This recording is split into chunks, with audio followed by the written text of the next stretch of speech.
Bhadrachalam BRS MLA Tellam Venkatrao కాంగ్రెస్లో చేరికపై Tukkuguda జనజాతర సభతో clarity ఇచ్చినట్టయింది.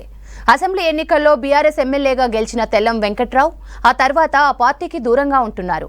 మంత్రి పొంగులేటి శ్రీనివాసరెడ్డి అనుచరుడిగా ఉన్న వెంకట్రావు అసెంబ్లీ ఎన్నికల టైంలో బీఆర్ఎస్లో చేరి టికెట్ తెచ్చుకున్నారు. ప్రస్తుతం ఆయన కాంగ్రెస్లో చేరేందుకు రెడీ అయ్యారు. మరిన్ని వివరాలు కదీర్ అందిస్తారు. బీఆర్ఎస్ పార్టీ తరఫున గెలుపొందిన తెల్లం వెంకట్రావు ఇప్పుడు ఇకపై కాంగ్రెస్ ఎమ్మెల్యేగా కొనసాగుతారు.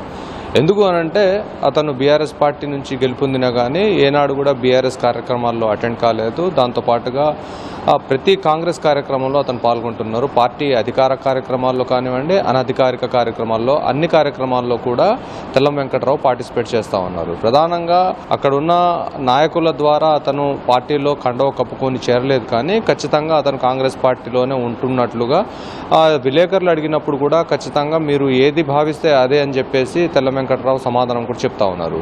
ఏది ఏమైనా కానీ నిన్న తుక్కుగూడలో ఏర్పాటు చేసిన జనజాతర సభలో తెల్లం వెంకట్రావు పార్టిసిపేట్ చేయడంతో అక్కడ ఈ విషయం మొత్తం కూడా క్లియర్ అయిపోయినట్టు తెలుస్తోంది. ఇకపై అతను ఖచ్చితంగా కాంగ్రెస్ ఎమ్మెల్యేగానే కొనసాగుతారని చెప్పేసి తెలుస్తూ ఉంది. ఎన్నికల కంటే ముందు బీఆర్ఎస్ పార్టీలో చేరారు. స్థానికంగా పోదెం వీరయ్య ఉన్నారు కాబట్టి పోదెం వీరయ్యకి టికెట్ వస్తుంది కాబట్టి తనకు టికెట్ రాకపోవడంతో నిరాశ చెందుతారు కాబట్టి అతను బీఆర్ఎస్ పార్టీ నుంచి టికెట్ తెచ్చుకొని బీఆర్ఎస్ పార్టీ నుంచి గెలుపొందిన తర్వాత పొదెం వీరయ్యకు అతనికి మధ్యన పచ్చగడ్డి వేస్తే భగ్గుమనేది.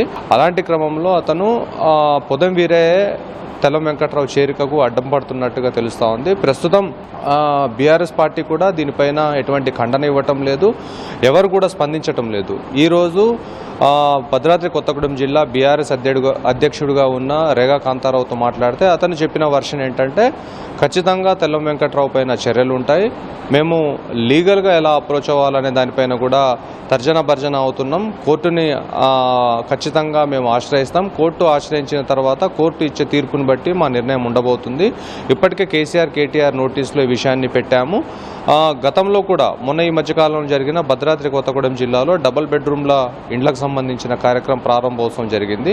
దాని తర్వాత మణుగూరులో ప్రజా దీవెన సభ ఏర్పాటు చేశారు. ఆ కార్యక్రమం ఎక్స్క్లూజివ్గా పార్టీ కార్యక్రమమే. ఆ కార్యక్రమంలో తెల్లం వెంకట్రావు పార్టిసిపేట్ చేశారు. ఈ నేపథ్యంలో మొదటి నుంచి కూడా పొంగులేటి శ్రీనివాసరెడ్డి అనుచరుడిగా ఉన్న తెల్లం వెంకట్రావు గతంలో అతనికి టికెట్ వచ్చినప్పటికీ అతను ఓటమి పాలవ్వటం జరిగింది. అయితే అక్కడ తనకు ఈసారి పొంగులేటి శ్రీనివాసరెడ్డి అనుచరుడిగా ఉన్నప్పటికీ కాంగ్రెస్ నుంచి టికెట్ వచ్చే పరిస్థితి లేనందున అతను బీఆర్ఎస్ పార్టీ తీర్థం తీసుకోవడం జరిగింది. దాని తర్వాత బీఆర్ఎస్ నాయకులు దాన్ని విపరీతంగా ప్రచారం చేశారు. పొంగులేటి శ్రీనివాసరెడ్డికి షాక్ తగిలింది. అతని ప్రధాన అనుచరుడిగా ఉన్న తెల్లం వెంకట్రావు పార్టీ నుంచి జారుకున్నారని చెప్పేసి వాళ్ళు సోషల్ మీడియా ద్వారా తమ మీడియా సంస్థల ద్వారా కూడా అనేక రకాల ప్రచారం చేశారు. కానీ అతను బీఆర్ఎస్ పార్టీ తరఫున గెలుపొందిన తర్వాత అతను ఎక్కడ కూడా బీఆర్ఎస్ కార్యక్రమాల్లో కానివ్వండి, బీఆర్ఎస్ నిరసనలో కానివ్వండి ఎక్కడ పార్టిసిపేట్ చేయటం లేదు.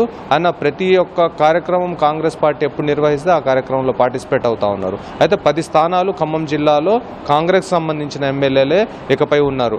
అయితే దీనిపైన దానం నాగేందర్ పైన ఏ విధంగా అయితే ఫిర్యాదు చేశారో అదే విధమైన ఫిర్యాదు చేయడం కోసం లోకల్ నాయకత్వం అధిష్టానానికి ఫిర్యాదు చేయడం జరిగింది. అధిష్టానం ఏ నిర్ణయం తీసుకుంటుందో దాన్ని బట్టి తెల్లం వెంకట్రావుకు సంబంధించిన విషయం అంతర్గతంగా పార్టీలో వాళ్ళు నిర్ణయం తీసుకునే అవకాశం కనిపిస్తూ ఉంది.